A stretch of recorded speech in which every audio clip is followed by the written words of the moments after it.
नमस्कार, दीप न्यूज मध्ये आपलं हार्दिक स्वागत। सुरुवातीला एक नजर आजच्या ठळक घडामोडींवर। मंत्री नितेश राणे यांचे रेल्वे प्रशासनाला निर्देश। रेल्वे स्थानकांवरील स्टॉल आणि अनुकंपा तत्वावरील नोकऱ्यांमध्ये भूमिपुत्रांना सामावून घ्या। बेकायदेशीर पार्किंग वाहतुकीस अडथळा निर्माण करणाऱ्या वाहनांवर कारवाई करावी। मदत ग्रुप संस्थापक अध्यक्ष प्रसाद गांधी यांच्या सूचना। खेड तालुक्यात काढणीला आलेल्या आंबा पिकाचं अवकाळी पावसामुळे प्रचंड नुकसान। शिवसेना नेते सन्माननीय रामदासभाई कदम यांच्या मार्गदर्शनाखाली जामगे येथे भव्य पक्षप्रवेश सोहळा संपन्न। आणि दीप्ती दिलीप यादव यांना राष्ट्रीय विद्या गौरव पुरस्कार। आता पाहूया सविस्तर वृत्त। कोकण रेल्वे प्रकल्पासाठी सिंधुदुर्ग जिल्ह्यातील स्थानिक नागरिकांच्या संपादित झालेल्या जमिनींच्या बदल्यात त्यांना प्राधान्याने रोजगार उपलब्ध करून द्यावा असे निर्देश मत्स्य व्यवसाय व बंदरे मंत्री तथा सिंधुदुर्ग जिल्ह्याचे पालकमंत्री नितेश राणे यांनी रेल्वे प्रशासनाला दिले। सोमवार दिनांक 11 मे 2026 रोजी मंत्री नितेश राणे यांच्या मुंबईतील शासकीय निवासस्थानी बैठक पार पडली। बैठकीस कोकण रेल्वेचे व्यवस्थापकीय संचालक संतोष कुमार झा, मुख्य जनसंपर्क अधिकारी सुनील नारकर उपस्थित होते। कोकण रेल्वे प्रकल्पासाठी अनेक स्थानिक नागरिकांच्या जमिनी संपादित झाल्यानंतरही त्यांना अद्याप रोजगाराच्या संधी उपलब्ध झाल्या नसून याबाबत रेल्वे प्रशासनानं बाधित नागरिकांची स्वतंत्र यादी तयार करून त्यांना प्राधान्याने रोजगार उपलब्ध करून द्यावा अशा सूचना मंत्री नितेश राणे यांनी दिल्या। तसेच रेल्वे स्थानकांवरील स्टॉल वाटप, सुविधा केंद्रे तसेच अनुकंपा तत्वावरील नोकऱ्यांमध्ये प्रकल्प बाधितांना प्राधान्य देण्याबाबत रेल्वे प्रशासनाने तातडीने कार्यवाही करावी असे निर्देशही मंत्री नितेश राणे यांनी यावेळी दिले।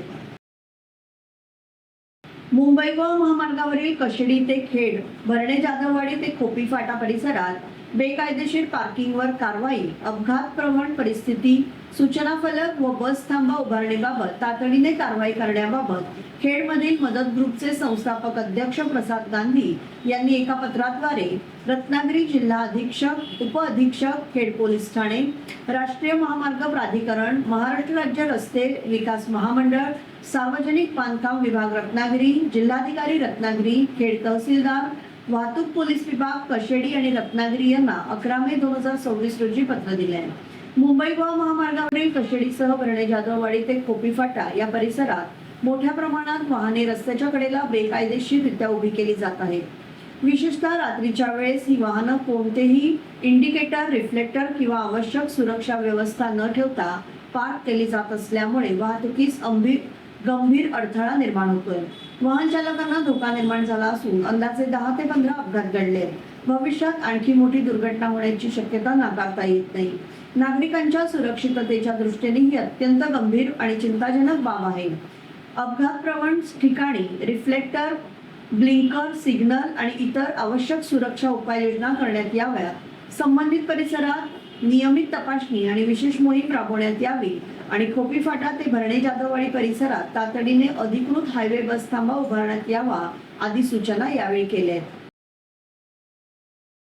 आंबा बागायतदार शेतकऱ्यांना गेल्या 2 वर्षांपासून मे महिन्याच्या पहिल्या पंधरवड्यात पडणाऱ्या अवकाळी पावसाने रडवले असून खेड तालुक्यात काढणीला आलेल्या आंबा पिकाचं अवकाळीमुळे प्रचंड नुकसान होत आहे।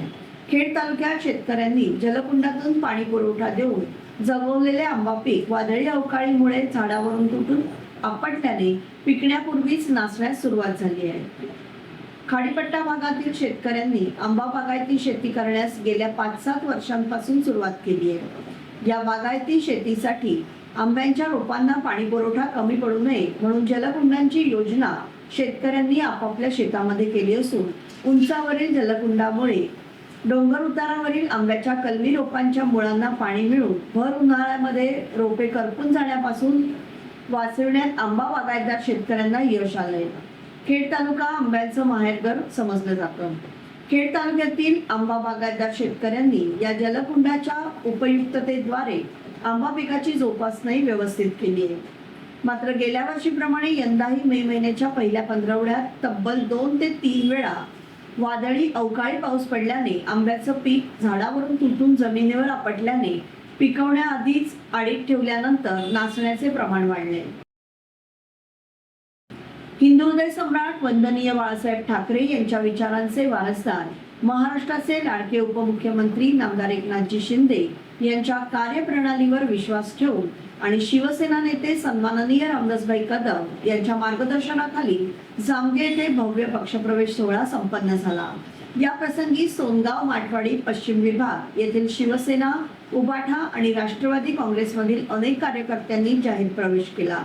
तसेच नवनियुक्त युवा सेना आणि महिला आघाडीच्या पदाधिकाऱ्यांना नियुक्तीपत्रे देऊन त्यांच्यावर संघटनेची महत्त्वाची जबाबदारी सोपवण्यात आली।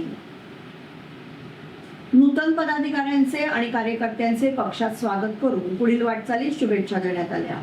यावेळी सन्माननीय रामदासभाई कदम, नामदार योगेशदादा कदम, जिल्हा प्रमुख शशिकांत चव्हाण, युवा सेना जिल्हा प्रमुख दर्शन महाजन, खेड तालुका प्रमुख सचिनजी धाडवे, ॲडव्होकेट आनंदराव भोसले, राकेश साखवेकर, सौ सुप्रियाताई पवार, खेडच्या नगराध्यक्ष माधवीताई बुटाला यांच्यासह शिवसेनेचे पदाधिकारी आणि कार्यकर्ते मोठ्या संख्येने उपस्थित होते। मराठा क्रांती स्वराज्य संघटना या राष्ट्रीय स्तरावर काम करणाऱ्या संघटनेकडून देशभरातील विविध क्षेत्रात काम करणाऱ्या नामांकित व्यक्तींना गौरवण्यात आलं।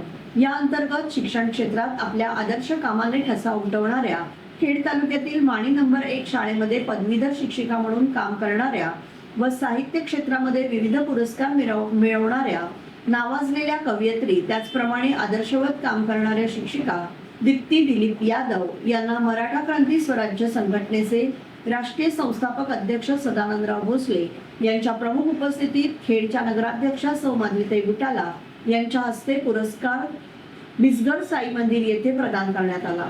दीप्ती यादव यांना या अगोदर देखील बरेच राज्यस्तरीय आणि राष्ट्रीय पुरस्कार मिळाले, मात्र राष्ट्रीय विद्या गौरव पुरस्कार मिळाल्यामुळे खेड तालुक्याचं नाव सुवर्ण अक्षरांनी कोरलं गेलं।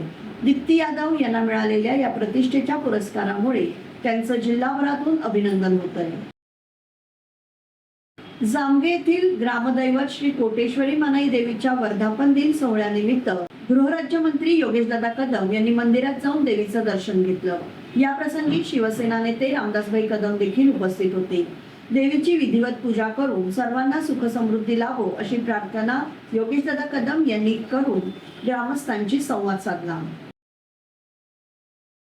देवघर येथील माळवतवाडी येथे 2 दिवसीय सांस्कृतिक आणि क्रीडा कार्यक्रम उत्साहपूर्ण वातावरणात पार पडला। आदर्श सरपंच सुनील मोरे यांच्या प्रमुख उपस्थितीत आयोजित या कार्यक्रमास गावातील ज्येष्ठ नागरिकांचं मार्गदर्शन लाभलं।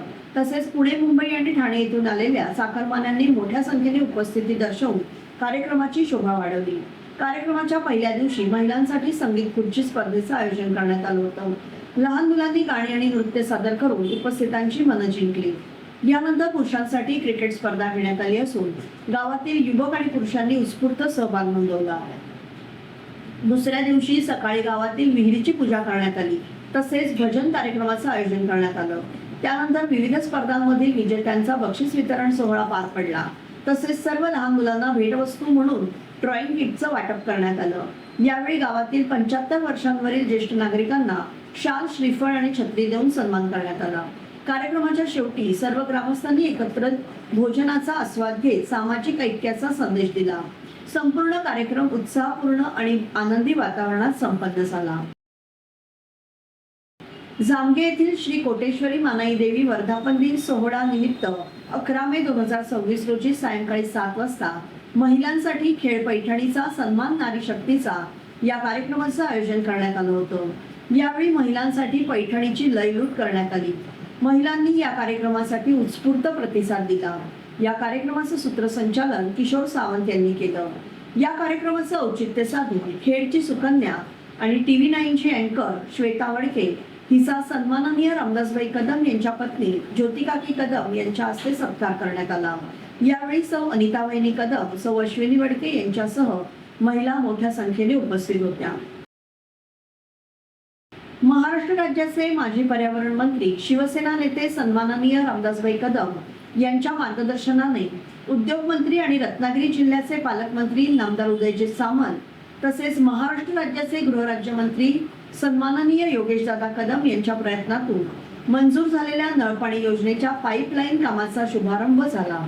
खेड शहराला पाणी पुरवठा करण्यासाठी अमृत 2 योजनेअंतर्गत नातूनगर ते खेड पंप स्टेशन पर्यंतची नवीन पाईपलाईन टाकणे कामाचा शुभारंभ करण्यात आला।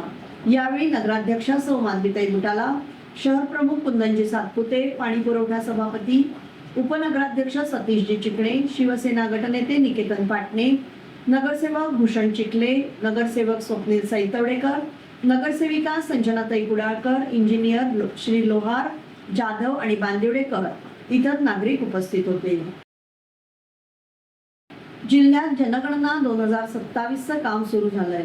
सर्व नागरिकांनी या महत्त्वाच्या राष्ट्रीय उपक्रमामध्ये आपला सहभाग नोंदवावा आणि स्वगणना करताना ॲपमध्ये अचूक माहिती द्यावी। तसेच यानंतर होणाऱ्या घर यादी आणि घरगणना या प्रक्रियेमध्ये प्रशासनाला सहकार्य करावं असं आवाहन जिल्हाधिकारी मनोज जिंदल यांनी केलंय। नमस्कार मित्रांनो, माझं नाव मनोज जिंदल, मी जिल्हाधिकारी रत्नागिरी जिल्ह्यामध्ये जनगणना 2027चं काम सुरू झालेलं आहे।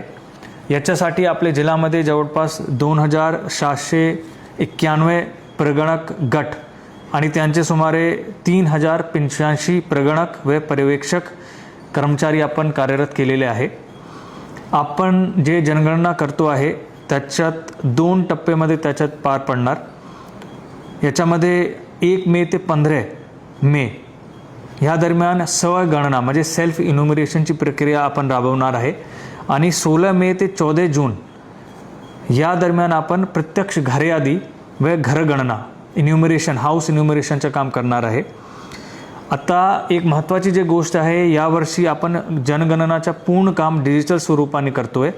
त्याच्यामध्ये एक HLO हाऊस लिस्टिंग हे एक मोबाईल ॲप तयार करण्यात आली आहे आणि त्या ॲपवर एकूण 33 प्रश्न आपल्याला विचारले जाणार आहे आणि हे सर्व जे प्रश्न आहे ते आव्हान आहे सर्व नागरिकांना की ते अचूक, प्रामाणिक व संपूर्ण माहिती असे द्यावी। आणि आपण हे जे सर्व डिजिटल प्रणालीकडून करतो आहे हे खूप सुरक्षा म्हणजे सिक्युरिटी जे फीचर्स असतो त्याच्यामध्ये खूप चांगली पद्धतीने शासनाने सिक्युरिटी फीचर्स पण उपलब्ध करण्यात आलेले आहे।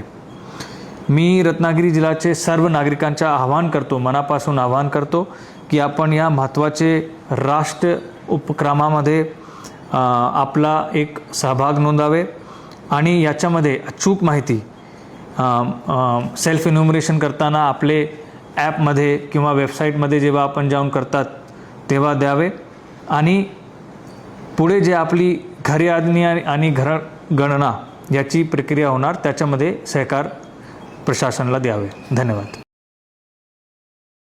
शिवसेना नेते सन्माननीय रामदासभाई कदम यांच्या मार्गदर्शनाखाली श्री कोटेश्वरी मानाई देवीच्या वर्धापन दिनानिमित्त जामगे कदमवाडी येथे भव्य महाआरोग्य शिबिराचं आयोजन करण्यात आलं होतं। मतदारसंघातील तसेच परिसरातील नागरिकांना उत्तम आरोग्य सेवा उपलब्ध करून देण्याच्या उद्देशाने आयोजित या शिबिरामध्ये मुंबई ठाणे येथील तज्ज्ञ डॉक्टरांकडून कॅन्सर स्क्रीनिंग, शस्त्रक्रियेसंदर्भातील मार्गदर्शन तसेच विविध वैद्यकीय तपासण्या मोफत करण्यात आल्या। या शिबिरात स्वतः सन्माननीय रामदासभाई कदम उपस्थित असून त्यांनी आरोग्य हीच खरी संपत्ती असून निरोगी आणि सशक्त समाज घडवण्यासाठी आपण सर्वांनी कटिबद्ध होऊया असं मत मांडून जास्तीत जास्त नागरिकांनी या आरोग्य शिबिराचा लाभ घ्यावा असं आवाहन केलं। रोहा शहराच्या सर्वांगीण विकासाला चालना देणाऱ्या विविध विकास कामांचे भूमिपूजन उपमुख्यमंत्री सुनेत्राताई पवार यांच्या हस्ते पार पडलं। यावेळी खासदार सुनील तटकरे, महिला व बाल विकास मंत्री अदिती तटकरे यांच्यासह अनेक मान्यवर उपस्थित होते। विकास म्हणजे फक्त रस्ते किंवा इमारती नव्हे तर नागरिकांच्या जीवनमानात सकारात्मक बदल घडवणे होय। श्रद्धा, संस्कृती, पर्यावरण, पर्यटन आणि रोजगार यांचा समतोल राखत कोकणचा विकास साधला जातोय असे उपमुख्यमंत्री सुनेत्राताई पवार यांनी सांगितलं। यावेळी रोहा अष्टमी नगर परिषद हद्दीत कुंडलिका नदी काठी पूर संरक्षक भिंती, नदी संवर्धन गार्डनमध्ये खाऊ गल्ली, शिवसृष्टी शिल्प उभारणी, दहावीर महाराज मंदिर, भक्त निवास नूतनीकरण, स्वर्गीय दत्ताजीराव तटकरे ब्लड बँक विकास अशा विविध विकास कामांचं भूमिपूजन करण्यात आलं। कोकणातील नागरिक मेहनती, प्रामाणिक आणि कष्टाळू आहेत। कोकणचा विकास म्हणजे महाराष्ट्राच्या प्रगतीचा भक्कम पाया असंही यावेळी त्यांनी नमूद केलं। याबरोबरच हे बातमीपत्र संपलं। धन्यवाद।